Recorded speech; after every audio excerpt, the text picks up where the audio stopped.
Labas rytas Lietuvos ryto televizijos žiūrovai. Čia laida Švarūs miestai. Šį rytą su jumis sveikinuosi iš Molėtų. Artėjant gražiausioms metų šventėms, kviečiu drauge nusipinti šventinį vainiką ir sužinoti, kokiomis nuotaikomis gyvena Molėtų miestas.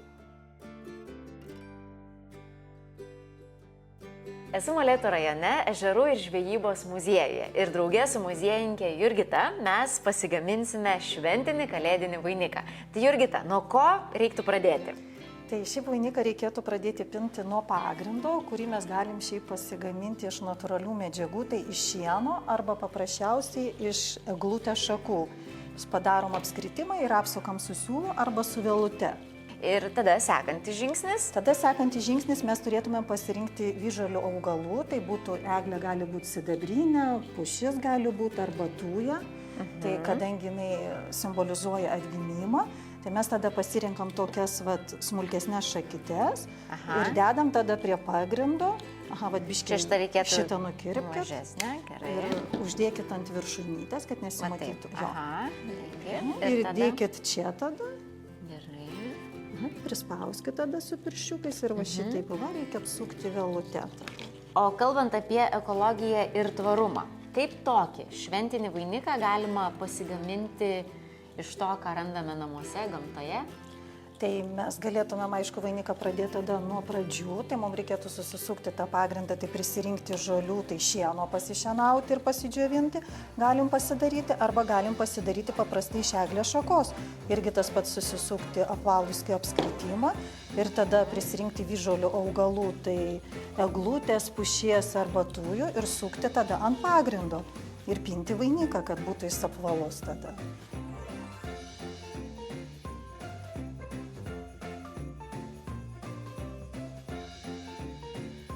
Tai vainiko pagrindą turime, kaip suprantu, sekantis žingsnis bus pati puošyba.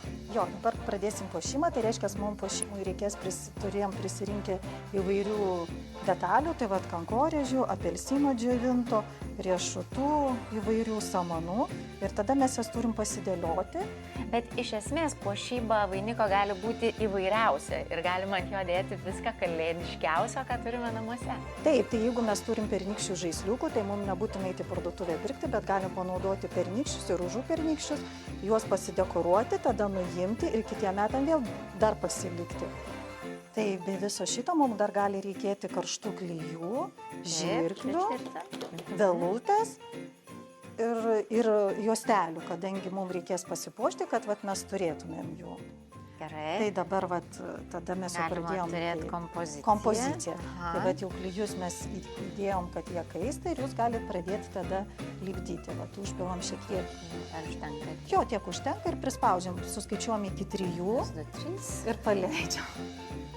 Tai dabar galim kažką dar įmaišyti, pavyzdžiui, riešutų. Jie labai gražiai, po kelis, kažkur, tai irgi pamėtykit. Gerai. Tai aišku, papročiai tie, kurie kūčių naktį, tą jau vakarą, kaip merginos po stalo nueina, šukuojasi plaukus po beržų, tam, kad būtų ilgesni ir švarūs plaukai. Galima, kai neša malkas, reikia žiūrėti, kiek įmam, ar porinį skaičių, ar ne porinį skaičių. Jeigu porinė malkų skaičius bus, tai reiškia, tu jau šiais metais ištekėsi. Bet žinodamas tokius papročius, gali šiek tiek gudrauti. Bet dažniausiai... Aš naisiu malkų ir porinį, oi, netyčia parsinešiau. O kad skaičiavau. Eglutė būtent šiaip iš tikrųjų uždega irgi tik tai ryte, nes tada būtent atbūna tas vainikas, tada jį įdeda į pečių, sudegina ir tada jau uždega tik eglutę su žvakutėm. Nes jau toks kaip ir, kad būtų kuo daugiau šviesos ir suteiktų daugiau šviesos ir žmonės būtų geresni, nes sako, nuo to šviesos ir žmonės geresni būna. Ir dėliojam, nes eglutė tai vyžalis augalas atgimimas, o kankorėžis riešutai tai visa gyvybė mums. Nes mes pasodinę tuos sėklites, mes vėl gausim naują gyvybę. Ir tada tam vainikė advento ir simbolizuoja tą visą gyvybę. Labai kalėdinis gavosi, man atrodo. Derantis prie mano megztuko, galima net visiems žiūrovam parodyti ir pasidžiaugti. Labai gražiai, puikiai. Ačiū, kad padėjot pasigaminti šį gražų šventinį vainiką.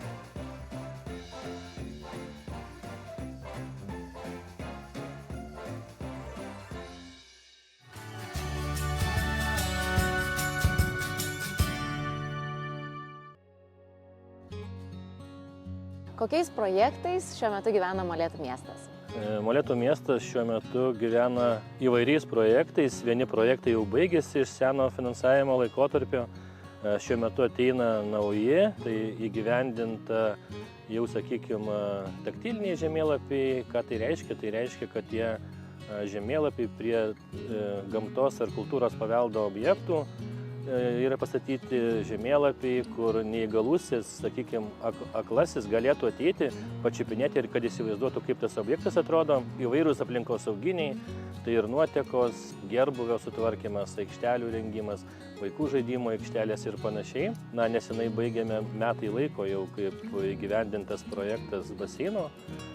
Baseinas veikia puikiai ir jau antra dalis baseino, ką įsipareigojo koncesininkas, yra baigtas. Iš naujų projektų, ką galėčiau paminėti, ir stambiagabritinių atliekų aikštelių plėtra, ne tik tai Molėtų mieste, bet ir visame rajone. Centralizuotų nuotekų tinklų plėtra rajone ir dar, sakykime, tikrai ne vienas projektas, kur gerina žmonių kokybę ir gyvenimo sąlygas. 19 metais Molėtų rajono savivaldybė įgyvendino infrastruktūros plėtros projektą ir įrengė 20 atliekų požeminių aikštelių. Ir aš galvoju, kad tai ir gyventojus paskatino elgtis atsakingiau. Matome, kad labai ženkliai sumažėjo tų didelių gabaritų atliekų paliekamų prie konteinerių, kas vėlgi, matyt, pačius gyventojus pastumėjo, kad džiaukimės gražėjančiu miesteliu, neterškime ir gyvenkime gražiai. Mūsų turbūt vienas iš naujausių pirkinių, ypatingas automobilis atliekų vežimo, ko gero Lietuvoje kol kas vienintelis. Noriu paminėti mūsų rajono specifiką. Rajonas yra labai platus, daug tokių, kaip sakyti, neprivažiuojamų sodybų, daug poilsiautojų. Tai mus tai paskatino ieškoti tokios alternatyvos, davėm užklausas ir vienas iš gamintojų tokią pagamina. Ir dar vienas dalykas, noriu ką pabrėžti, apie maisto atliekas, kas turbūt dabar aktualu. Tai maisto atliekas mes jau Molėtų rajone rūšiuojam ir renkam nuo 19 metų, kai buvo įrengta požeminiai konteineriai. Ir dabar išplėtėm infrastruktūrą ir renkame iš gyventojų individualių namų. Tai šito automobilio išskirtinumas irgi yra tas, kad jisai gali ir maisto atliekas rinkti, nes jis yra naujas, sandarus, jokių nėra skysčių pratekėjimų. Be abejo, iš maisto atliekų yra pagaminami antriniai produktai, tai kompostas, biodujos. Mūsų Utenos regioninis atliekų tvarkymo centras turi įsirengęs visą infrastruktūrą. Šito maisto atliekų išgauna elektrą, šilumą, dujas ir kompostą, kurį galima turbūt panaudoti ūkiuose. Taip pat noriu paminėti be jau tų standartinių rūšiavimo dalykų, kuriuos žinot visi: plastikas, popierius, stiklas. Taip pat mes renkame ir tekstilės atliekas. Kaip žinia, tai pradėti privalėsim pagal įstatymus nuo 25 metų visas savivaldybės, bet mes vėlgi ir startavom anksčiau, truputėlį žinodami apie tai. Tai vėlgi 19 metais įrengus požeminės aikšteles, tai buvo toks startas tų tekstilės atliekų ir praeitais metais buvo įgyvendintas dar vienas savivaldybės infrastruktūros projektas. Pastatėme gausiau tų atliekų tekstilės rinkimo konteinerių. Po visus, sakykime, rajono centrus, tai dar 30 komplektų.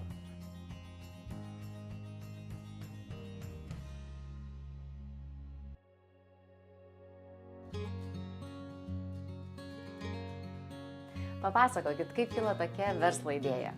Idėja, sakyčiau, kilo visai natūraliai, nors iš esmės jau jinai vystėsi keletą metų. Tai būtent studijų metais, kai turėjau baigiamąjį darbą ir jo metu, žodžiu, atradau tą tvarumą.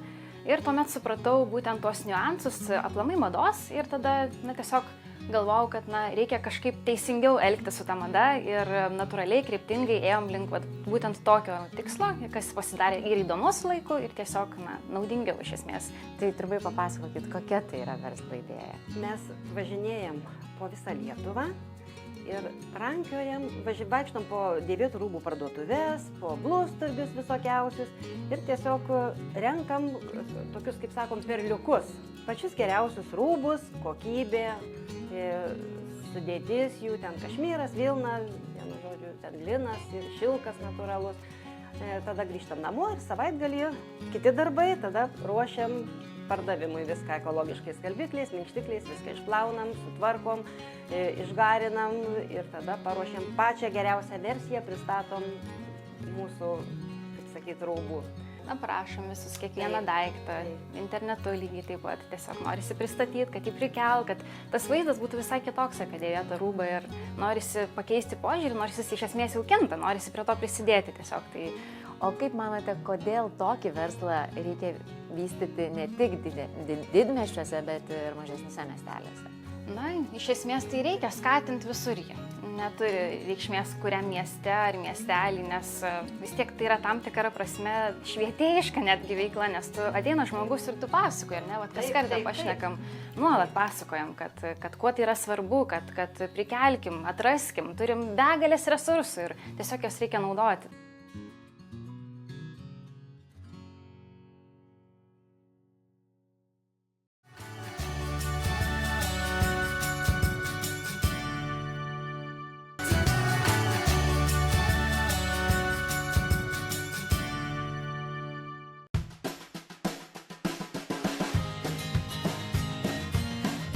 Esate šeimos verslo įmonė, įsikūrusi prieš daugiau negu 24 metus, tai papasakokite apie ką yra įmonė ir nuo ko viskas prasidėjo. Sėminga verslą pradėjo prieš 24 metus. Pradžioje mes prekiavome mediniais padėklais, juos remontavome ir šalia padėklų visada sukiojasi krautuvai, kurie tos padėklus veža iš vieno taško į kitą ar krauna į automobilius. Taigi nusprendėme pradėti krautuvų prekybą. Pradžioje mes prekiavome daugiausia naudotais krautuvais, juos importavome iš Japonijos, bet bėgant laikui viskas keitėsi, augo klientų ratas, plėtėmės į naujas rinkas, išaugome, nebetilpome į senas patalpas ir po ilgų paieškų nusprendėme, kad mums reikia naujų patalpų, kad galėtume toliau plėstis, augti. Projektuojant šitą pastatą buvo atsižvelgta, kad mes turime efektyviai naudoti energiją ir sumažinti žalingą poveikį aplinkai. Buvo nuspręsta, kad pastate šilumą ir šaldymą gaminsime geoterminiu būdu iš atsinaujinančių šaltinių. Ant pastato stogo buvo įrengta 100 kW saulės elektrinė. Mums pilnai užtenka elektros energijos savo veiklai. Taigi šitas sprendimas taip pat mums leido sumažinti mūsų kaštus ir taip pat, kaip sakant, sumažinti žalą gamtai. Tvarumas mums tapo nemadingas žodis, tvarumas mums tapo įsipareigojimu, kaip tokiu, kad mūsų prekės ir mūsų aplinka ir mūsų skleidžiama idėja mūsų pirkėjams. Dažnai mes ieškome protingų sprendimų transporte, pristatant prekes savo klientams.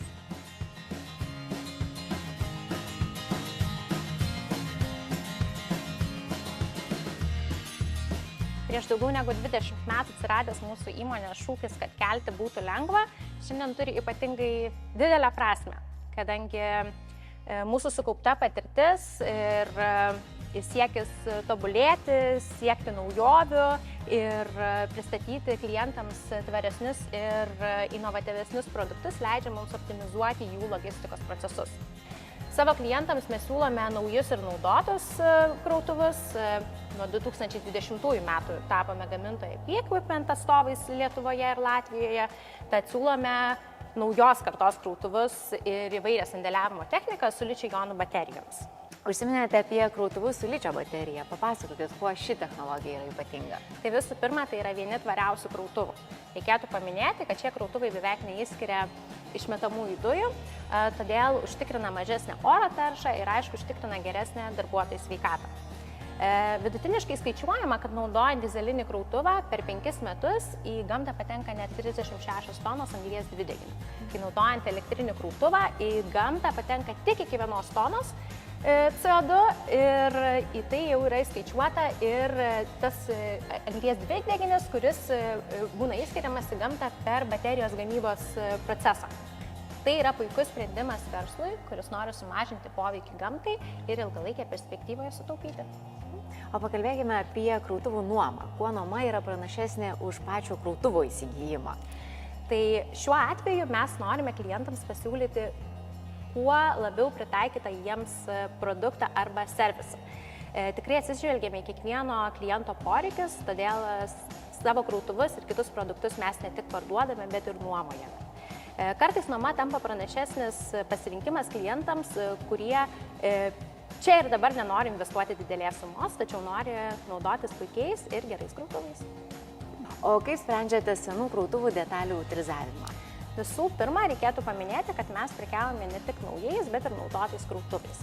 Tuos krautuvus mes atnaujiname ir pilnai paruošiame klientui. Tai taip, šiame procese tikrai atsiranda daug atliekų, tai yra ir alyvų, ir naudoti nebetinkamų dalių, filtrų, kuriuos mes tikrai labai atsakingai renkame ir perdodame ilgamečiam mūsų partneriui atliekų tvarkytojai. Lygiai taip pat visiems klientams sakome labai atsakingai žiūrėti į šį procesą ir tvarkyti savo atliekas taip, kaip priklauso.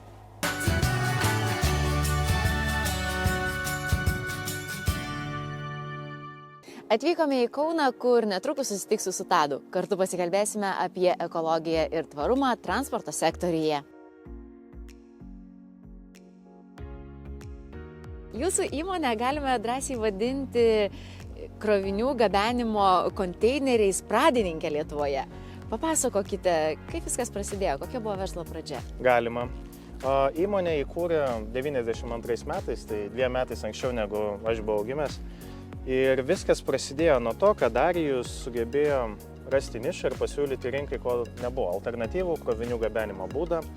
Ir tai buvo konkrečiai dideli konteineriai, 40 pėdų. Ir per porą metų sugebėjo pritraukti ne vieną didelį principalą į Klaipėdos uostą. Tai šita paslauga iš tikrųjų sulaukė didelio pasisekimo, išaugo, mes irgi sulaukėm ne vieno apdovanojimo.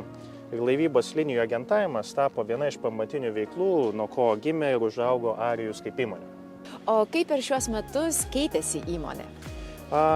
Kaip ir minėjau, viskas prasidėjo nuo laivybos linijų agentavimo. Ir šitas departamentas, šita paslauga nuo pat pradžių ir liko viena iš pamatinių įmonės veiklų departamentų.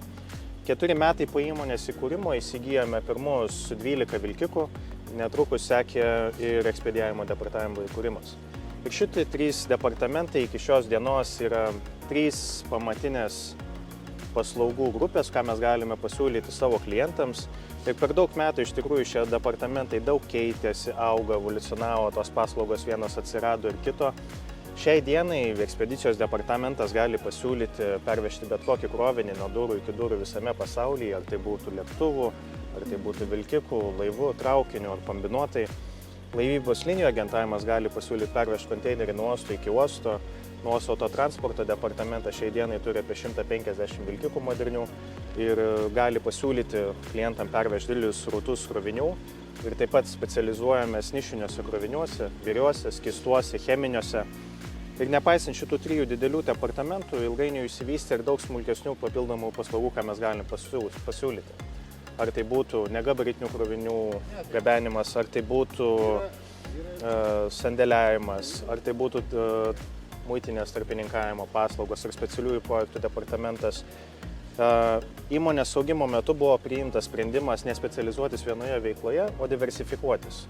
Ir mums tai leidžia pasiūlyti labai lanksčius sprendimus savo klientą prisitaikant prie jų poreikių. Nepaslaptis, kad transporto sektorius yra siejamas su didelėmis emisijomis ir tarša, tad kokių sprendimų imatės, kad būtų daromas kuo mažesnis neigiamas poveikis aplinkai? Transporto sektorius ko gero ir yra to įdomus, kad jis jungia daugelį kitų sektorių, ar tai būtų žaliavų gamintojai ir fabrikai, ar tai būtų sandėliai ir parduotuvės. Visose tiekimo grandinėse vis tiek reikia pervežti krovinį iš taško A į taško B. Dėl to transporto sektorius natūraliai ir generuoja labai daug visų neigiamų emisijų, CO2, prisideda prie globalinio atšilimo. Ir Arijus, kaip ir tikiuosi ir kitos transporto įmonės, imasi žingsnių, kad mažinti savo neigiamą įtaką aplinkai. Tačiau, kalbant apie tvarumą, reikia suprasti, kad tai nėra tiesiog elektromobilio nupirkimas ar vilkiko atnaujinimas. Pagal definiciją tvarumas apibūdinimas kaip dabartinės kartos poreikių patenkinimas, neatimpant galimybės ateities kartom patenkinti savuosius. Ir šitą konceptą perkelti į verslo aplinką iš esmės yra konceptualiai labai sudėtinga. Mūsų įmonė laikosi filosofijos, kad tikrasis tvarumas susideda iš 3 dedamųjų. Tai yra žmonių, yra planetos ir pačios įmonės gebėjimo išlikti.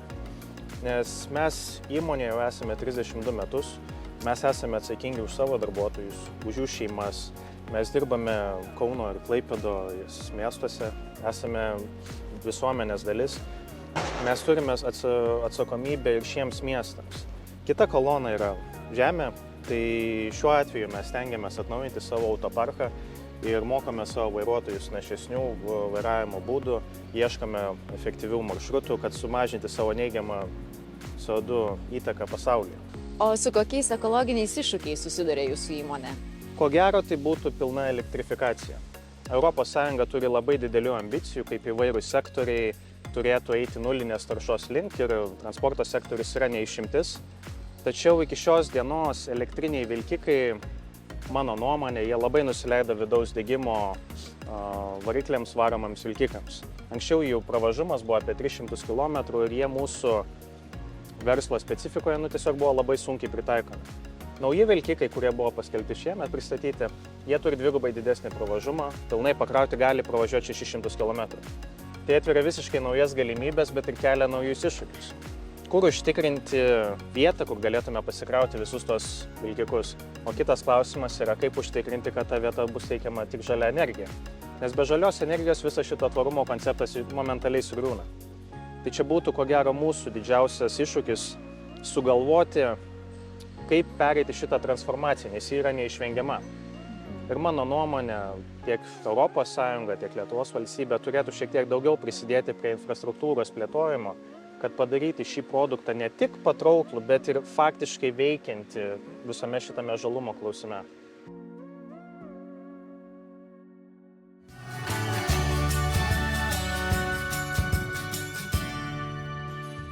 Linkėdama jaukių artėjančių žiemos švenčių, atsisveikinu su jumis iki kito šeštadienio. Laidų pakartojimus galite rasti puslapyje lietuvosryto.tv ir platformoje YouTube. Iki pasimatymo.